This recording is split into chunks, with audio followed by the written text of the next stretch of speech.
All right. Good morning, brothers and sisters. Morning. Yes. Thanks for allowing me to share. All right. I'll be closing the book of Genesis with the last five chapters, 46 to 50.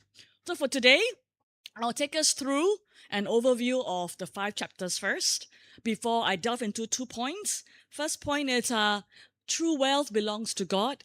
And second point is true grace comes from God. Okay, amen. So we go to the next part. All right, so let's a journey through Genesis 46 to 50. So, last week ended off with, of course, Genesis 45, where Joseph revealed himself, okay, to his brothers, right? And they were reconciled.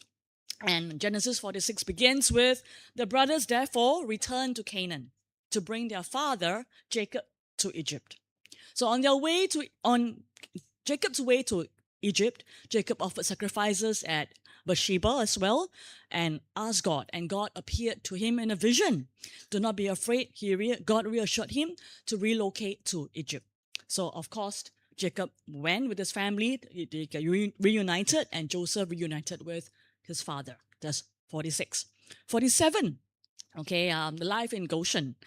Pharaoh welcomed Joseph's family and permitted them to settle in the land of Goshen, an intensely fertile land because it was actually at the basin of the river Nile, okay, by the river Nile. And of course, Joseph therefore supported Pharaoh by managing the famine crisis. Joseph came up with a system. Later, we'll talk about the system of how he helped Pharaoh consolidate power. Okay, we move on. Genesis 48. All right. Joseph fathered two sons while he was in Egypt. They are named Manasseh and Ephraim. Manasseh is actually the older one. Ephraim is the younger one. So Jacob decides to adopt Joseph's two sons as his own. So he's adopted the grandsons as his son. Okay. And Jacob placed Ephraim, the younger one, above or before Manasseh. The younger over the older. And the younger received a greater blessing than the older, hence continuing with the prophecy of the older shall serve the younger. So there's Genesis 48. And 49, Jacob was about to die. He knows it. Before he died, he called his 12 sons to him to bless them. Okay, so during this, Judah actually received the royal promise, and the future of Israel was foreshadowed in the blessings. They serve as prophecies as well. Okay, and lastly, Genesis 50. Okay, so Jacob died in Egypt, embalmed in Egypt. However, he requested to be buried in Canaan, so Joseph brought his family entourage, brought them to Canaan to bury Jacob. Okay, the brothers felt therefore was wondering that since the father died, Joseph may turn against them. So the brothers asked Joseph for forgiveness. So Joseph forgave them. So Genesis closed, ends in hope. Okay, with Joseph dying at the age of 110. Okay, and he made his brothers promise to carry his bones out of Egypt because he knows one day, okay, God will call them out of Egypt. And that explains our sequel in the book of Exodus, okay, upcoming next week. All right, okay, so we move on. So this is Genesis 46, the family of Jacob. All right, Jacob has 4 wives. We know that. We had Leah. Leah had 6 sons, eldest being Reuben of Leah, youngest being Zebulun. Of course, Leah has a daughter called Dinah. So together they have 33 in total. Quite a big family, right? Then Jacob has a second, the wife, Rachel. He worked 7 years for Leah. He was deceived. 7 more years for Rachel, altogether 14 years. Okay, so Rachel had 2 sons, of course, Joseph, and one that she died during childbirth, Omin, called Benjamin. Okay, and together they have 14 in total. Next, Bilhah. Bilhah is the maidservant of Rachel. All right, with Bilhah, Jacob has 2 sons, Dan and Naphtali. To them, they have 7 in total, and Zilpah has 2. Okay, Zilpah is the hand or maidservant of Leah. You have Gad and Asher. Altogether, 16 for Zilpah, and Jacob's whole family is 70 in total. What a big family. So they therefore uprooted from Canaan and went to Egypt, all right, to escape from the famine. So that brings me to the very first point. It's true wealth belongs to God. Okay, I draw the points from Genesis 46 to 47. We start with reading the Bible, okay? So it says here, The family of Jacob goes to Egypt.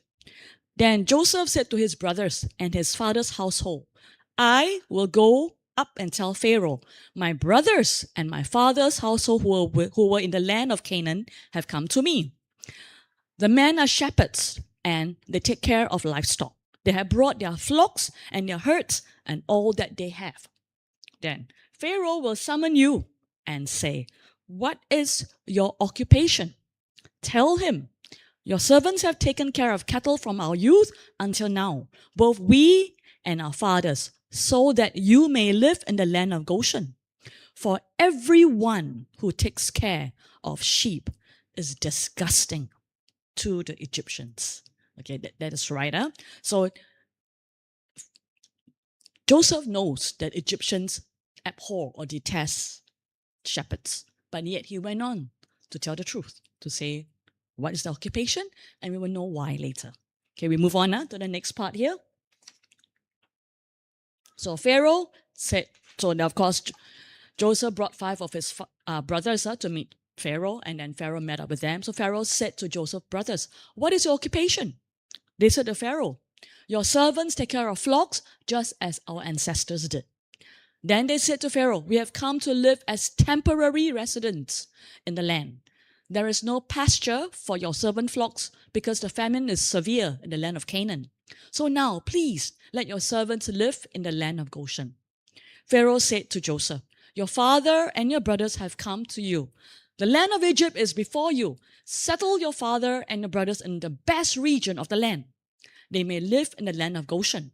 So Joseph settled his father and his brothers. He gave them territory in the land of Egypt, in the best region of the land of Ramesses, just as Pharaoh had commanded. Joseph also provided food for his father, his brothers, all of his father's household, according to the number of their little children.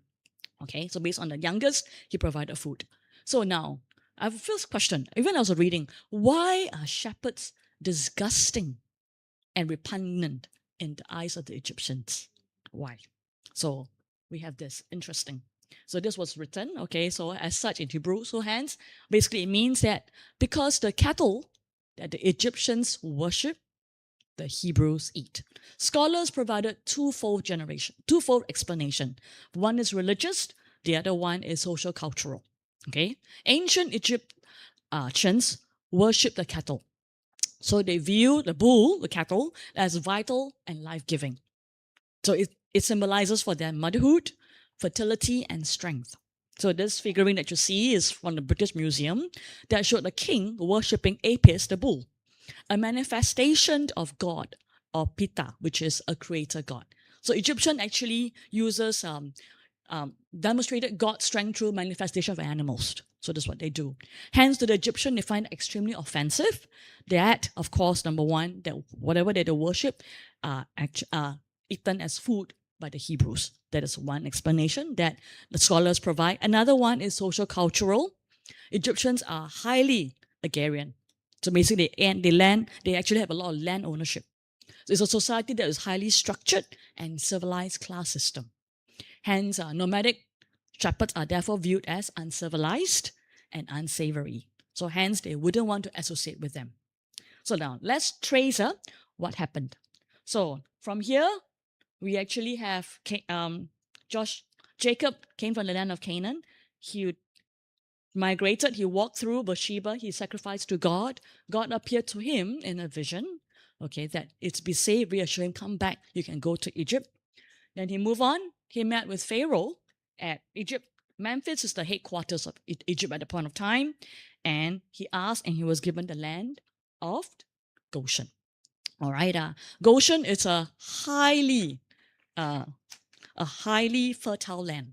All right, Goshen is ideal, okay, because in the eyes of Joseph, it serves 3 things. Number one, it is practical. Goshen was ideal for livestock because why? It was a very large granary. So the family's occupation was herding, right? There was shepherds, so it matched their need. Second thing, it was providential. Joseph uses Egypt's negative view of shepherds to get a land that is away from the HQ, the main area, from Memphis, which is here. So as such, they got on the land. And thirdly, which is most important, protection. By being away, by having a political distance, religious distance, and cultural distance from Memphis, okay, the Hebrews or the Israelites will not be easily absorbed into the Egyptian culture. What we view as negative through our lens, okay, in modern time is actually to the good of the Israelites. Okay, so we move on now. So now, next part. So Joseph therefore went on with administration. So Joseph as a wise administrator, we talk about how he actually handled the famine crisis. So in verse 17 it says, so the crisis went on for 7 years, and okay, in the 7 years, the Egyptian brought their livestock to Joseph. Verse 13. But there was no food in all the land because the famine was very severe. The land of Egypt and the land of Canaan wasted away because of the famine. Then Joseph collected all the money that could be found in the land of Egypt and the land of Canaan as payment for the grain they were buying. Then Joseph brought the money into Pharaoh's palace. When the money from the lands of Egypt and Canaan was used up, all the Egyptians came to Joseph and said, "Give us food.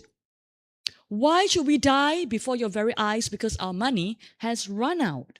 Then Joseph said, "If your money is gone, bring your livestock. I will give you food in exchange for livestock." So first, Joseph collected all the money from the land, okay, because to survive, they buy grain, so they used all the money up. Then subsequently, we move on, they wanted to exchange their livestock for more grain. Next slide. So they brought their livestock to Joseph, and Joseph gave them food in exchange for their horses, the livestock of their flocks, and herds and their donkeys. He got them through that year by giving them food in exchange for all of their livestock. When that year was over, they came to him the next year and said to him, "We cannot hide from our Lord that the money is used up and the livestock and the animals belong to our Lord," which is, okay, "nothing remains before our land except our bodies and our land." Nothing remains before our Lord, except our bodies and our land. "Why should we die before your very eyes, both we and our land? Buy us and our land. Exchange for food, and we, with our land, will become Pharaoh's slaves. Give us seed that we may live and not die. Then the land will not become desolate." We continue on, the next part. So the Egyptians brought, all of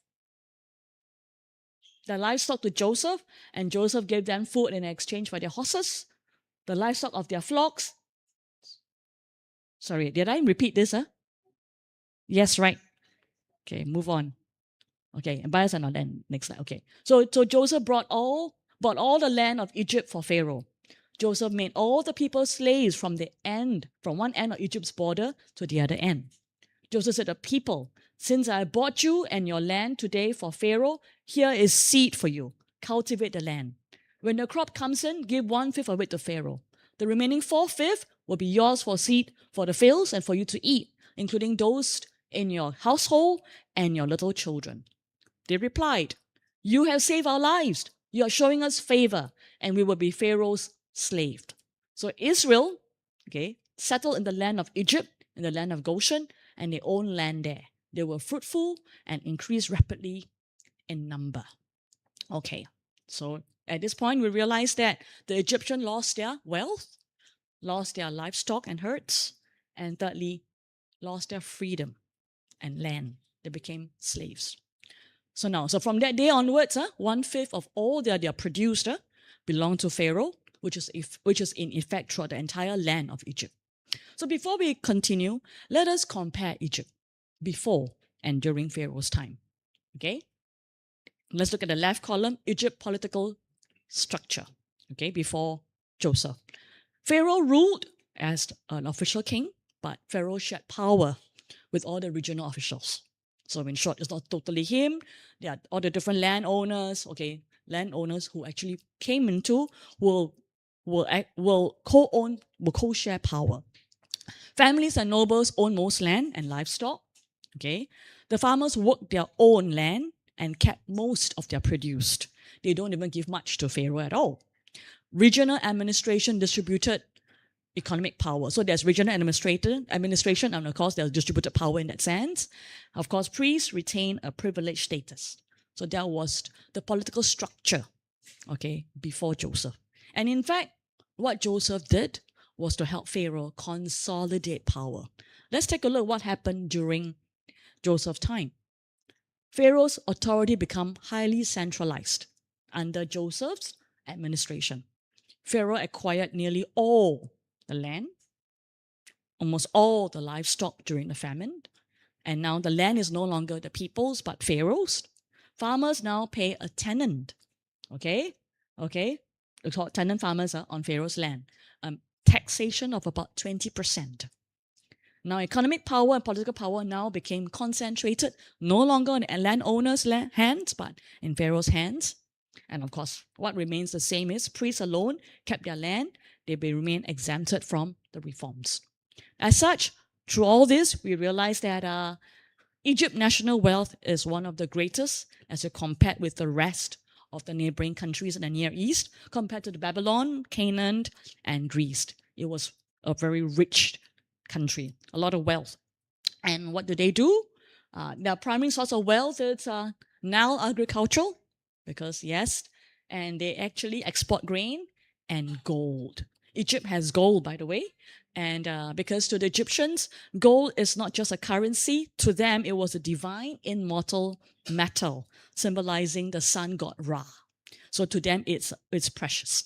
Okay, so of course, compared to the rest, Mesopotamia, Canaan, and Greece, Egypt ranks one of the richest country.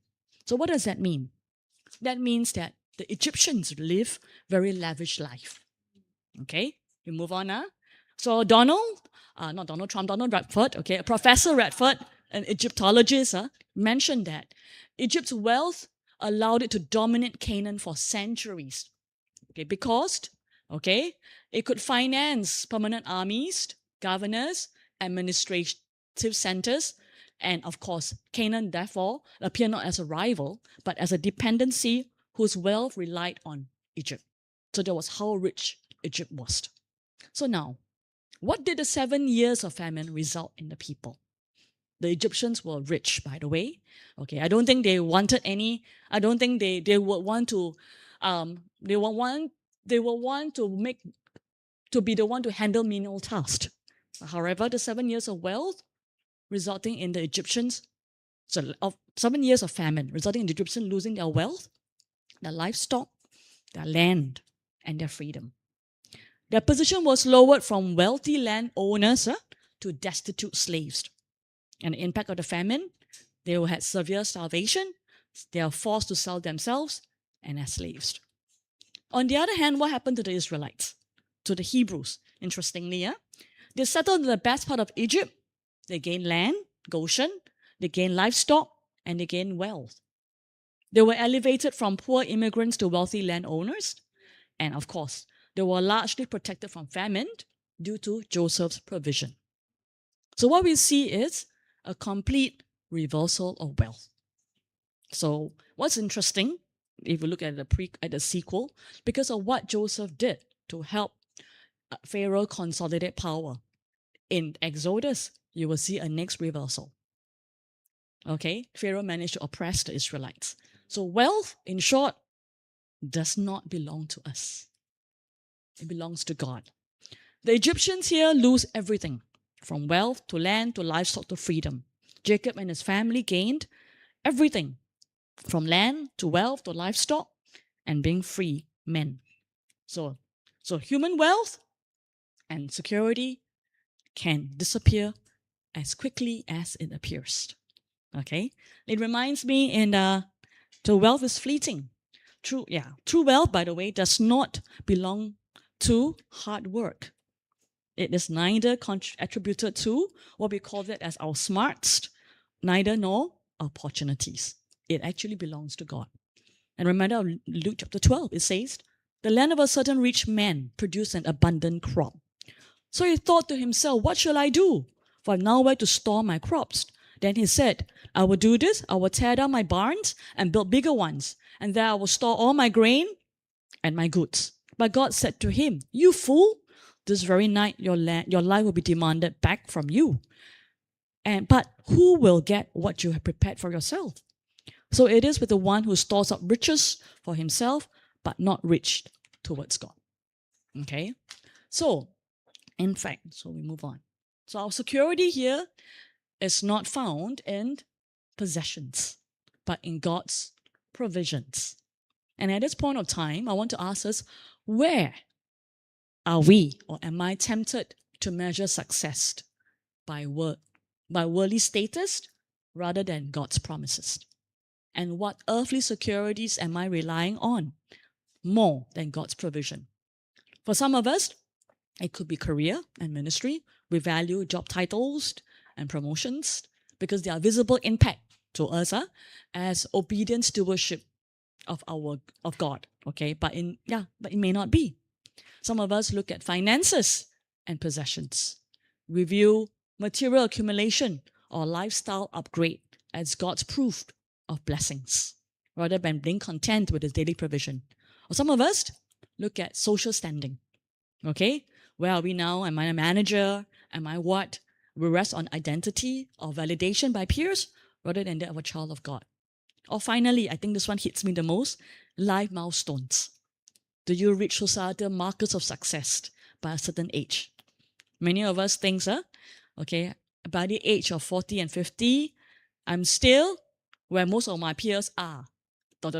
I'm still working, where most of my peers are retired. I'm not sure whether can it resonate with you, okay? That could be one form, of life stage marker. Or I'm still a mere teacher, where most of my peers are now principals, Or when I'm still a mere engineer, where most of them, my peers are now what? So do we look at where are we tempted on, okay, in measuring our success by worldly status, number one. And number two, what kind of earthly securities am I relying on? Okay, more than God's provision. Okay, so this is the first point. Okay, we'll go on to the second point. True grace comes from God.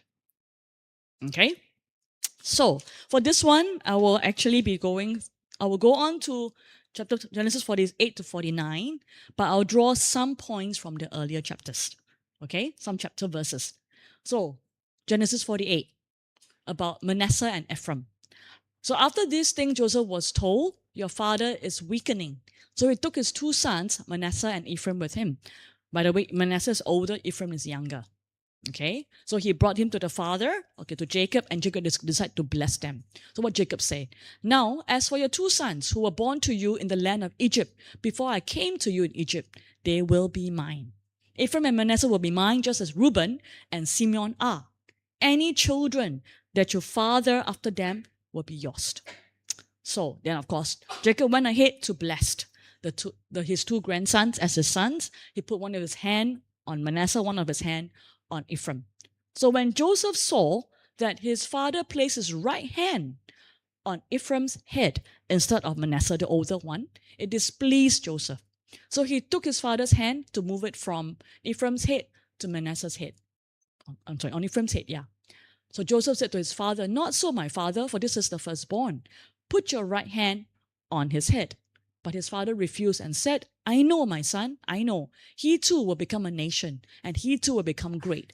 In spite of this, his younger brother will be even greater, and the descendants will become a multitude of nations. So he blessed them that day, saying, by you will Israel blessed, saying, may God make you like Ephraim and Manasseh. Thus he put Ephraim before Manasseh. Okay? So now, what is interesting is, through Jacob's adoption of two sons, so Jacob adopted Joseph's two sons, what happens? Joseph received a double portion of inheritance. Okay? The double portion of inheritance usually goes to who? The first son. And the first son is? Reuben. The first son is not Joseph. Joseph is actually, yes, Rachel's first son, but yet not the first son in this descent. Now we will look at all the other blessings to see why. Why is there a change, of a firstborn? Okay, not Reuben, but in fact, Joseph got double portion of inheritance. We move on, So now we go on to here.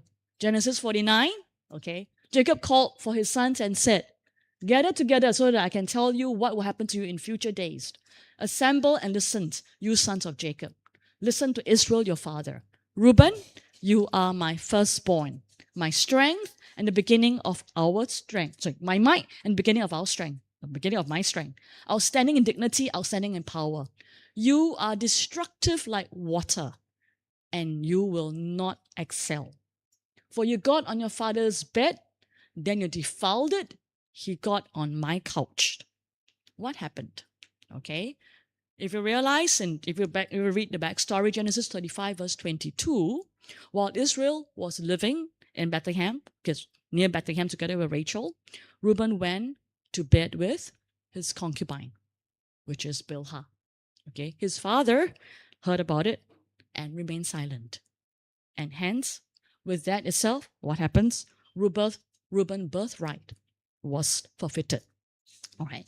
During the ancient Near East, all right, bidding a father's concubine was a symbolic declaration of a challenge of authority over the family and, of course, usurpation of the throne. We remembered the time where Absalom slept with all of David's concubine in public, okay, to signal to the kingdom that Absalom now is the new ruler. Reuben, of course, in that case, Absalom lost his life in that coup. Likewise, Reuben, okay, as Jacob's firstborn, because Jacob was away from the family, all right, he slept with Bilhah to challenge Jacob on his authority over his family. And this cost Reuben his birthright. So that's what. Moving on. In Genesis chapter 49, 5 to 7, we continue on. So Simeon and Levites are brothers. Weapons of violence are their knives. O my soul, do not come into their council. Do not be united to their assembly. My heart, for in their anger they have killed men, and for pleasure they have hamstring oxen. Cursed be their anger, for it was fierce, and their fury, for it was cruel. I will divide them in Jacob and scatter them in Israel. So what happened to Simeon and Levites? Okay, they massacre every male in Shechem.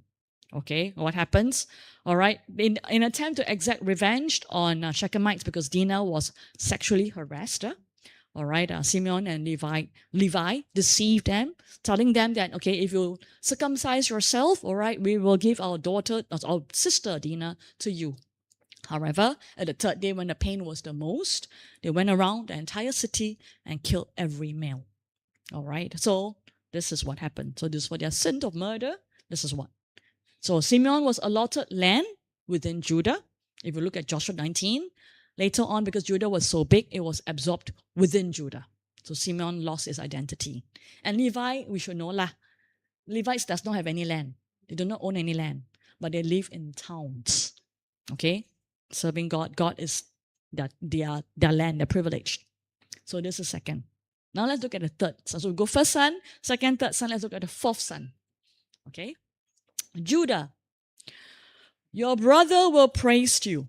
Your hand will be on the neck of your enemies. Your father's son will bow down before you. You are a lion's cub, Judah. From the prey, my son, you have gone up. He crouches and lies down like a lion, like a lioness who will roust him. The scepter will not depart from Judah, nor the ruler's staff from between his feet, until he comes to whom it belongs. The nations will obey him. Binding his foal to the vine and his coat to the choicest vine, he will wash his garments in wine, his robes in the blood of grapes. His eyes will be red from wine, and his teeth white from milk. So now, interesting. If you realize for Judah, there was no curses, usually praises. And you wonder why, right? Because Judah as a man is a very flawed character. He sold his brother, Joseph, remember? He slept with his daughter-in-law, right, Tamar, right? Yeah. So now, but however, Judah underwent a painful transformation. Okay, the pain, of course, was born out of his own doing, but later on, he transformed.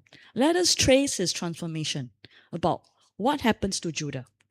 Okay, we continue on. We start from the very first one. We start with the very first one, Joseph's dreams. So, of course, at the point of time, we begin in Genesis 37. The backstory, Joseph went to the field to find his brothers. And of course, his brothers found him, threw him into the cistern, right? And while they contemplated to kill Joseph, Judah mooted this idea. Then Judah said to his brothers, "What profit is there if we kill our brother and cover up his blood? Come, let's sell him to the Ishmaelites. But let's not lay a hand on him, for after all, he is our brother, our own flesh." His brothers agreed. So when the Midianite merchants passed by, Joseph's brothers pulled him out from the cistern and sold him to the Ishmaelites for 20 pieces of silver, the price for a slave, like what Len said. Okay, the Ishmaelites then took Joseph to Egypt. So what happened? Judah sold and trafficked his brother, Joseph. And what's worse, he hid the truth about Joseph being alive from Jacob for 22 years. He deceived it. So that is Judah's character. Moving on, Judah and Tamar. After 3 months, in Genesis 38, verse 24 to 26 here. So at this stage here, Judah left his family, settled in Hira, and started a new family. So in Canaan, here he married Shua, a Canaanite woman. He fathered 3 sons, Onan, and Shelah.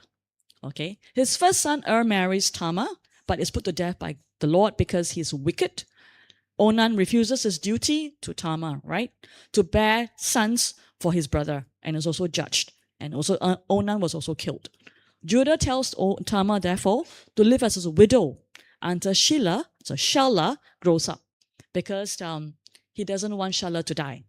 But however, Judah does not fulfill his promise. So now after Judah's wife dies, Tamar disguises herself as, and sat at the roadside because she sees that Shelah, even though has grown up, has not given to her. So this story continues from there. Okay? So Judah, not recognizing, Tamar slept with her in exchange for a young goat, leaving a sail cord and staff as a pledge. So when Tamar's pregnancy was discovered, Judah demands her to be burned. We catch up in 38 verse 24. After 3 months, Judah was told, "Your daughter-in-law Tamar has turned to prostitution, and as a result, she has become pregnant." Judah said, "Bring her out, let her be burned." While they will bring her out, she sent word to her father-in-law, "I'm pregnant by the man to whom these belong." Then she said, "Identify the one to whom the sail, the cord, and staff belong." Judah recognized them and said, "She is more upright than I, because I wouldn't give her to Shelah, my son." He was not physically intimate with her again. So we saw here, Judah broke his promise towards Tamar. He's hypocritical. He himself was involved in prostitution, but he judged Tamar for her act of prostitution. But at this point of time, we also realize that Judah had a turnaround. This was also a turning point. He began to see that despite all that, Tamar is more upright than him. Okay? Yes. So we continue on from here. And then the final test. We trace Judah's character through the chapters on. In chapter 44, the story here is, at this point of time, I'll give you some backstory. The brothers, got all the grain, left Joseph's house in the morning with the bought grain. Joseph's steward catches them and accusing them of stealing Joseph's cup. His steward then searches through all their sacks, and the cup is found to be with Benjamin. So because of that, the brothers went back to Joseph's house. Judah made a long plea explaining that Jacob's life is bound with Benjamin. So we read from verse 27 onwards, Then your servant, my father, said to us, "You know that my wife gave me 2 sons, Joseph and Benjamin. The first one disappeared, and I said, he has surely been torn to pieces. I have not seen him since. If you take this one, Benjamin, from me too, and an accident happens to him, then you will bring down my gray hair in tragedy to the grave. When he sees the boy is not with us, he will die, and your servants will bring down the gray hair of your servant, our father, in sorrow to the grave." So Judah went on, "Indeed, your servant pledged security for the boy with my father, saying, if I do not bring him back to you, then I will bear the blame before my father all my life. So now, Please let your servant remain as a Lord's slave instead of the boy. As for the boy, let him go back with his brothers. For how can I go back to my father if the boy is not with me? I couldn't bear to see my father's pain. In this final act, Judah offered himself to remain as a slave, in place of Benjamin. So Benjamin can return home. So we see a few things. We see how Judah's failing. Number one, he sold and trafficked his brother Joseph. And his growth. Later on, he took responsibility for his brother Benjamin. Second, he broke his promise towards Tamar. He promised Tamar that I will give you, to my son, Shelah, when Shelah grows up to be of age. Later on, he grew to be faithful towards his father. He carried through his promise, of keeping the boy Benjamin safe. And third, from being somebody hypocritical and selfish, telling Tamar that come sleep with me, to want somebody who says let her be burned, he decided to be self-sacrificing. So now, let your servant remain as a Lord's slave instead of the boy. As for the boy, let him go back with his brothers. Yeah. So from here, we know that Judah changed 180 degrees. And we also realize, interestingly, a few things. Number one, Genesis consistently showed that God does not operate in accordance to human standards of convention, planning, power, and privilege. True grace humbles the proud and exalts the humble. So we saw a few things. We compare Reuben, we compare Simeon, we compare Levi, and we compare Judah. God brings down the proud and exalt the one who is changed, Judah who is humbled. And we look through at Genesis all the way again. We look at first, the whole book of Genesis, Abel. God didn't choose the firstborn. Instead of Cain and Abel, God chose Abel. So what does God look at? Begins with having faith, not status. Third, we look at Ishmael and Isaac. All right? True grace comes from fulfilling through God's promise, not humans' planning. Isaac was long awaited. It was God's promise. Ishmael was through the act of human intervention. You have no son, let's have a son. Fourth, true grace rests on God's sovereign choice. Like how God chose Jacob over Esau. The older will serve the younger. Likewise, we also have Ephraim over Manasseh. So true grace comes from God. And let's parallel further. A few things. Let's go back. When I compare Jacob and Judah, it's interesting. How God humbled them. And brothers and sisters, when you go through times of pain, do not blame God. Let's look at Jacob. Jacob and Judah both have been humbled by God. Jacob took 20 years to establish himself. 7 years to find a first wife. 7 years to find a second wife. Because he was due for the first wife. And he wrestled with God and he walked with a limp from then on. Judah was publicly confronted with his failure. Everybody knows his daughter-in-law was pregnant, hence underwent prostitution. And they found out who was the person? Judah himself. He had public disgrace. He was confronted. But yet, through such grace in that sense, through this humility, through such painful experiences, they grew from self-interest to responsibility. Jacob went from securing blessing for himself. That's why he deceived his brother, to using honest and humble means. Knowing that Reuben slept with his concubine, instead of doing anything, he waited until the time of blessing. He forfeit Reuben of his birthright. This is honest means. Judah, from getting rid of Joseph so that he can have self-interest, because Joseph the favorite son, to now taking responsibility for Benjamin. They've grown from self-interest to responsibility. And because of that, they also grown from flawed sonship to covenant leadership. We see somebody who stole their older brother birthrights. That was Jacob, to becoming the father of nations.